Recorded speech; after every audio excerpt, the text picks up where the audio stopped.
ओम शांति। ओम शांति। ओम शांति। ओम शांति। ओम शांति। ओम शांति।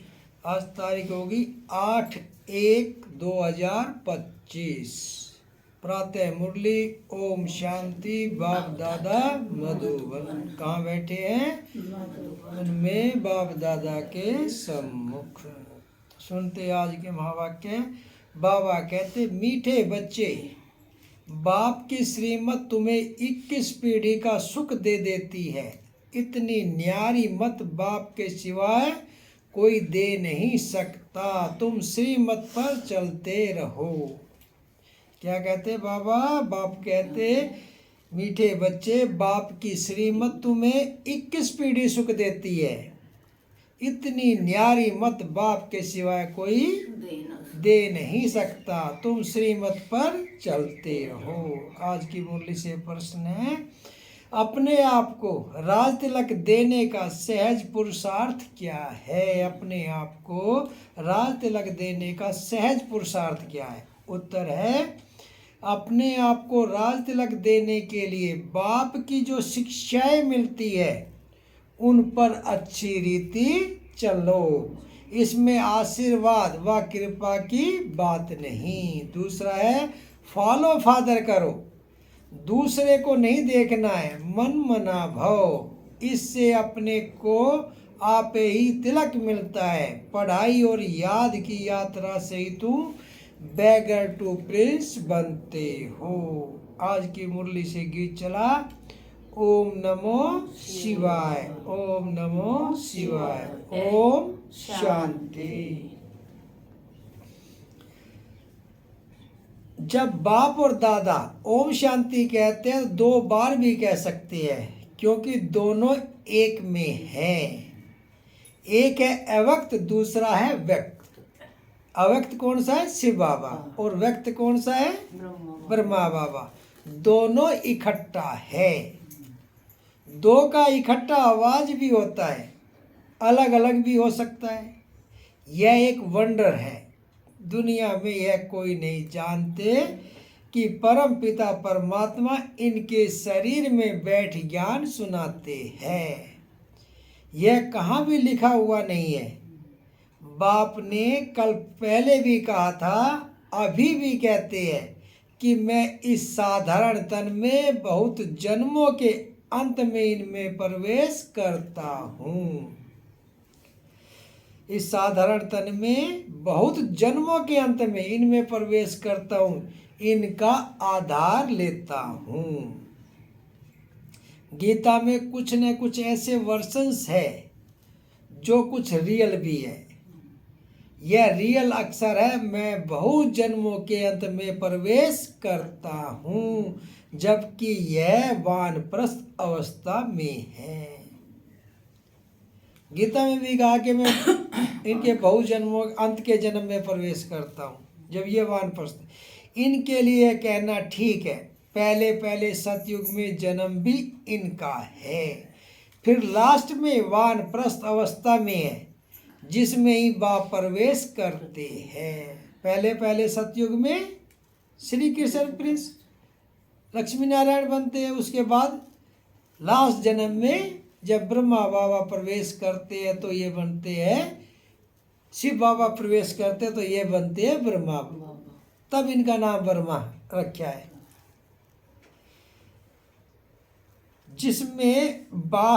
जिसमें ही बाप प्रवेश करते हैं तो इनके लिए ही कहते हैं, यह नहीं जानते कि हमने कितने पुनर्जन्म लिए हैं। शास्त्रों में 84 लाख पुनर्जन्म लिख दिया है। यह सब है भक्ति मार्ग। इनको कहा जाता है भक्ति कल्ट। ज्ञान कांड अलग है, भक्ति कांड अलग है। भक्ति करते करते उतरते ही आते हैं। यह ज्ञान तो एक ही बार मिलता है।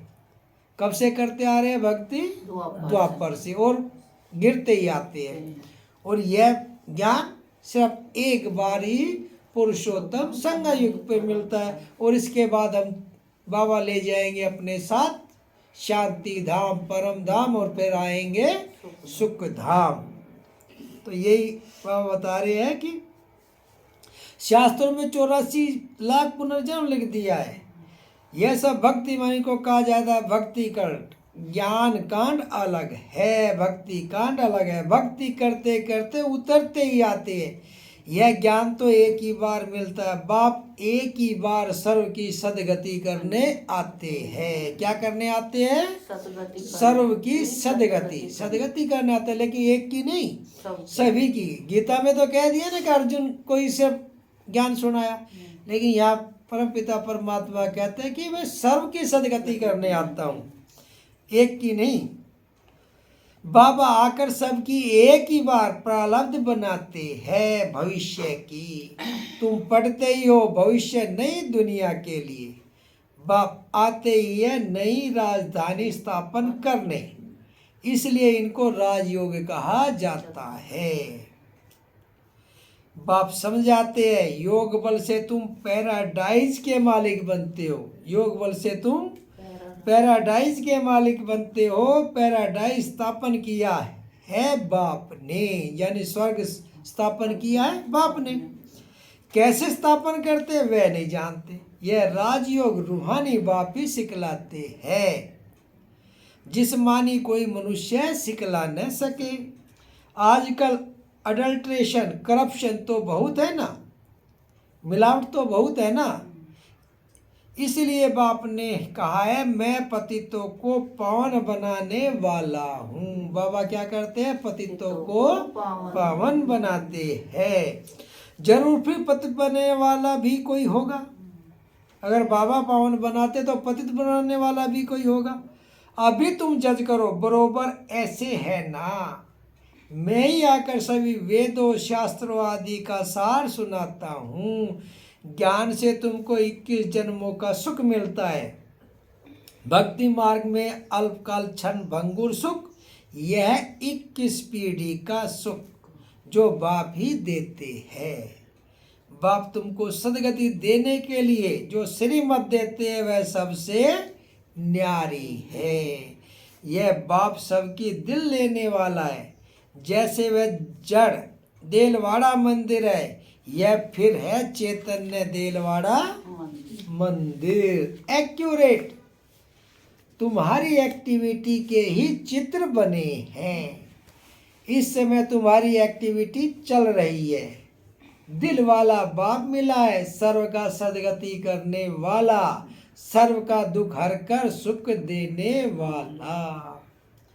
क्या कह रहे बाबा कि कौन है? सर्व का सदगति करने वाला और सबको सुख देने वाला। कितना ऊंचते ऊंच गाया हुआ है। ऊंचते ऊंच है भगवान शिव की महिमा। बल चित्रों में शंकर आदि के आगे भी शिव का चित्र दिखाया है।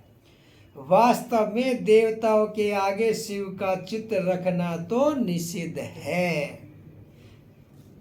क्या कहते हैं बाबा? वास्तव में देवताओं के आगे तो शिव का चित्र रखना निषेध है। वह तो भक्ति करते नहीं। भक्ति न देवताएं करते न सन्यासी कर सकते हैं। वह ब्रह्मज्ञानी तत्वज्ञानी जो भक्ति करते हैं वे ब्रह्मज्ञानी तत्वज्ञानी है। जैसे यह आकाश तत्व है वैसे वह ब्रह्म तत्व है। वह बाप को तो याद करते नहीं, न उनको यह महामंत्र मिलता है। यह महामंत्र बाप ही आकर संगम युग पर देते हैं। कौन सा मंत्र देते हैं? मन मना भव। तो यही कह रहे यह महामंत्र बाप ही आकर संगम युग पर देते हैं। सर्व का सदगति दाता बाप एक ही बार आकर मन मना भव का मंत्र देते हैं। बाप कहते हैं बच्चे, देह सहित देह के सब धर्म त्याग, अपने को अशरीरी आत्मा समझ मुझ बाप को याद करते रहो, तो आत्मा में जो खाद पड़ी है वह निकल जाए। सतो प्रधान से सतो में आने से कलाएं कम होती है ना, सोने की भी कैरेट होती है ना। अभी तो कलयुग अंत में सोना देखने में भी नहीं आता। सतयुग में तो सोने के महल होते हैं। सतयुग में तो सोने के महल होते हैं। कितना रात दिन का फर्क है, उसका नाम ही है गोल्डन एज्ड वर्ल्ड। सतयुग को क्या कहते हैं? Golden age. और कलयुग को आयरन एज। वहां ईंट पत्थर आदि का काम नहीं होता। बिल्डिंग बनती है तो उसमें भी सोने चांदी के सिवाय और कीचड़ पट्टी नहीं होती। वहां साइंस से बहुत सुख है। यह भी ड्रामा बना हुआ है। इस समय साइंस घमंडी है। सतयुग में घमंडी नहीं कहेंगे। वहां तो साइंस से तुमको सुख मिलता है। यहाँ अल्पकाल का सुख, फिर इससे ही बड़ा भारी दुख मिलता है। किसी ने बम बनाया तो सुख हुआ कि मैं बम बना लिया, लेकिन जब फटेगा तो कितना दुख होगा। तो यही कह रहे हैं कि यहाँ सुख थोड़ा मिलता है और दुख ज्यादा मिलता है। इन बम्स बनाने के लिए दूसरों को मना करते हैं, फिर खुद बनाते रहते हैं। बम्स आदि यह सब विनाश के लिए बनाते ही रहते हैं। बम्स बनाने के लिए दूसरों को मना करते हैं, फिर खुद बनाते रहते हैं। समझते भी है इन बम्स से हमारी मौत होनी है, लेकिन फिर भी बनाते रहते हैं। तो बुद्धि मारी हुई है ना। यह सब ड्रामा में नूद है। बनाने के सिवाय रह नहीं सकते, क्योंकि ये ड्रामा में नूद है। कितना भी बल कोई पीस प्राइज दे, शांति प्राइज दे, परंतु पीस शांति स्थापन करने वाला एक बाप ही है। शांति कौन स्थापन करता है? एक परमपिता परमात्मा शिव। शांति का सागर बाप ही शांति सुख पवित्रता का वर्षा देते हैं। सतयुग में है बेहद की संपत्ति। वहां तो दूध की नदियां बहती है। विष्णु को क्षीर सागर में दिखाते हैं। यह भेंट की जाती है। कहाँ वह क्षीर सागर, कहाँ यह विषय सागर। दोनों में कितना अंतर है?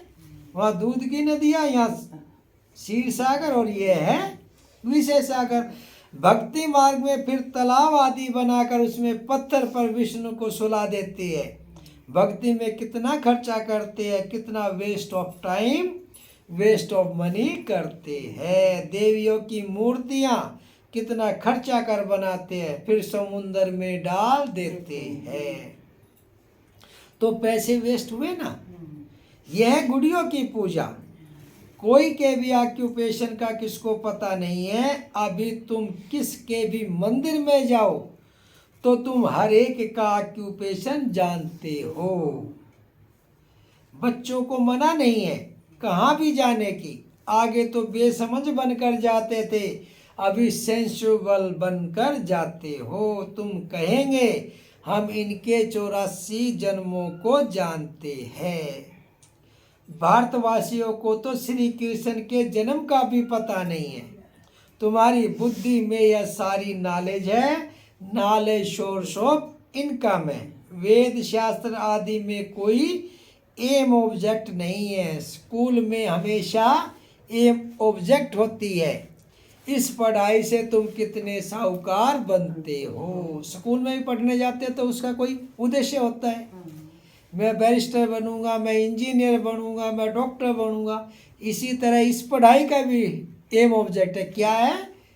नर से नारायण और नारी से श्री लक्ष्मी।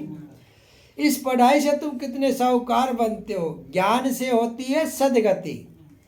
इस नॉलेज से तुम संपत्तिवान बनते हो। तुम कोई भी मंदिर में जाएंगे तो झट समझेंगे यह किसका यादगार है। जैसे देलवाड़ा मंदिर है वह है जड़, यह है चैतन्य। हू बहू यहाँ जैसे यहाँ झाड़ में दिखाया है वैसा मंदिर बना हुआ है। नीचे तपस्या में बैठे हैं, ऊपर छत में सारा स्वर्ग है। बहुत खर्चे से बनाया हुआ है, यहाँ तो कुछ भी नहीं है। भारत 100% सॉल्वेंट पावन था, अभी भारत 100% इंसॉल्वेंट पतित है, क्योंकि यहाँ सब विकार से पैदा होते हैं। वहाँ गंदगी की बात नहीं होती। गरुड़ पुराण में रोचक बातें इसलिए लिखी है कि मनुष्य कुछ सुधरे। कहते हैं ना गरुड़ पुराण में, आप नदी में जला दिया, वो मार किया यहाँ से जिसने ये किया, तो ये क्यों लिखा है वो इसमें कि इतना भयंकर दुख मिलेगा पार जाने में कि 1 मिनट में ही 100 साल की तपत लगेगी। वो लिखा है कि ताकि मनुष्य कुछ सुधरे, परंतु ड्रामा में मनुष्यों को सुधरना है नहीं। अभी ईश्वरीय स्थापना हो रही है, ईश्वर ही स्वर्ग स्थापन करेंगे ना, उनको ही हेवनली गॉड फादर कहा जाता है। बाप ने समझाया, वह लश्कर जो लड़ते हैं वह सब कुछ करते हैं राजा रानी के लिए। यहाँ तुम माया पर जीत पाते हो अपने लिए। जो लड़ाई लड़ते हैं वे अपने महाराज के लिए लड़ते हैं, और यहाँ तुम क्या पाते हो? माया पर जीत अपने लिए पाते हो। जितना करेंगे उतना पाएंगे। बाबा कहते हैं जितना करेंगे उतना पाएंगे।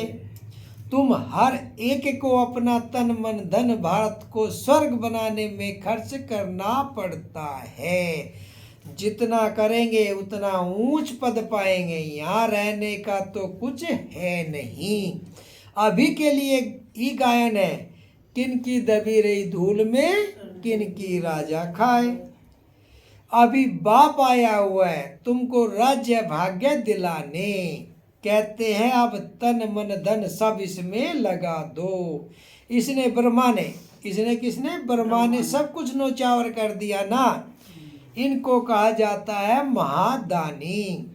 विनाशी धन का दान करते हैं तो अविनाशी धन का भी दान करना होता है। जितना जो दान करे, नामी ग्रामी दानी होते हैं तो कहते फलाना बड़ा फिलैंथ्रोपिस्ट था। नाम तो होता है ना, वो इनडायरेक्ट ईश्वर अर्थ करते हैं। रजाई नहीं स्थापन होती है, अभी तो रजाई स्थापन होती है, इसलिए कंप्लीट दानी फिलैंथ्रोपिस्ट बनना है। भक्ति मार्ग में गाते भी है, हम वारी जाएंगे कि बाबा आप आएंगे तो आप पे बलिहार जाएंगे। इसमें खर्चा कुछ नहीं। गवर्नमेंट का कितना खर्चा होता है। यहाँ तुम जो कुछ करते हो अपने लिए, फिर चाहे 8 की माला में आओ, चाहे 108 में आओ, चाहे 16,108 में। क्या कहते हैं बाबा कि जो जितना करेगा उतनी आएगा। ये अपने ऊपर है कि आप 8 की माला में आना चाहते हो, 108 की में, 16,108 की में। पास विद ऑनर बनना है, ऐसा योग कमाओ जो कर्मातीत अवस्था को पालो, फिर कोई सजा न खाओ।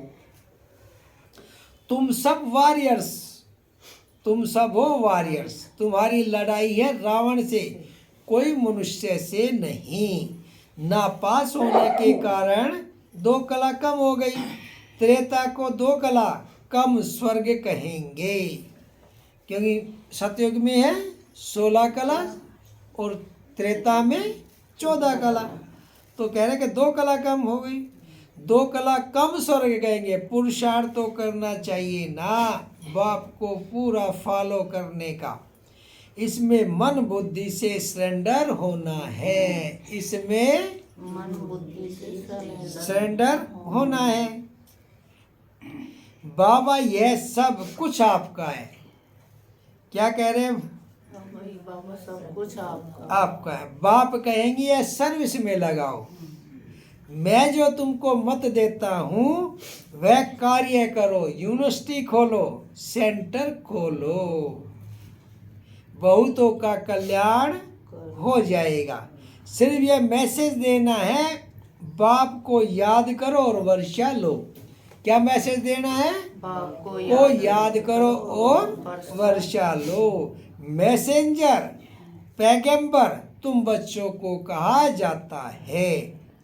सबको यह मैसेज दो कि बाप ब्रह्मा द्वारा कहते हैं कि मुझे याद करो तो तुम्हारे विकर्म विनाश होंगे, जीवन मुक्ति मिल जाएगी। क्या कहते हैं? मुझे याद करो तो तुम्हारे विकर्म विनाश होंगे, जीवन मुक्ति मिल जाएगी। अभी है जीवन बंद, फिर जीवन मुक्त होंगे। बाप कहते हैं मैं भारत में ही आता हूँ। यह ड्रामा आदि बना हुआ है। कब बना, कब पूरा होगा, यह प्रश्न नहीं उठ सकता। यह तो ड्रामा अनादि चलता ही रहता है। यह कैसा ड्रामा है? अनादि, जो चलता ही रहता है। कितनी गुया बातें हैं, स्टार मिसल छोटी बिंदी है। माताएं भी यह मस्तिष्क पर बिंदी देती है। अभी तुम बच्चे पुरुषार्थ से अपने आप को राज तिलक दे रहे हो। तुम बाप की शिक्षा पर अच्छी रीति चलेंगे तो जैसे कि तुम अपने को राज तिलक देते हो। ऐसे नहीं कि इसमें आशीर्वाद व कृपा होगी। तुम ही अपने को राज तिलक देते हो, असल में यह राज तिलक है। फॉलो फादर करने का पुरुषार्थ करना है, दूसरों को नहीं देखना है। यह मन मना भाव जिससे अपने को आपे ही तिलक मिलता है, बाप नहीं देते। क्या कह रहे हैं बाबा? कि कोई बाप आके नहीं देगा आपको राज तिलक। अपने आप ही राज तिलक लेना है, अपने आप ही लगाना है। क्या करना है? मन मना भाव। एक बाप को याद करना, जितना याद करें उतना ही ऊंच पद पाएंगे, यहाँ के विकर्म विनाश होंगे। तो यही कह रहे हैं बाबा कि ये राज तिलक अपने आप लगाना है, कोई बाबा नहीं देंगे। जो जितना पुरुषार्थ करेगा उतना ही होगा। बाप नहीं देते, यह है ही राजयोग। तुम बैगर टू प्रिंस बनते हो तो कितना अच्छा पुरुषार्थ करना चाहिए। बाबा पूछ रहे फिर कितना अच्छा पुरुषार्थ करना चाहिए, कितना करना चाहिए?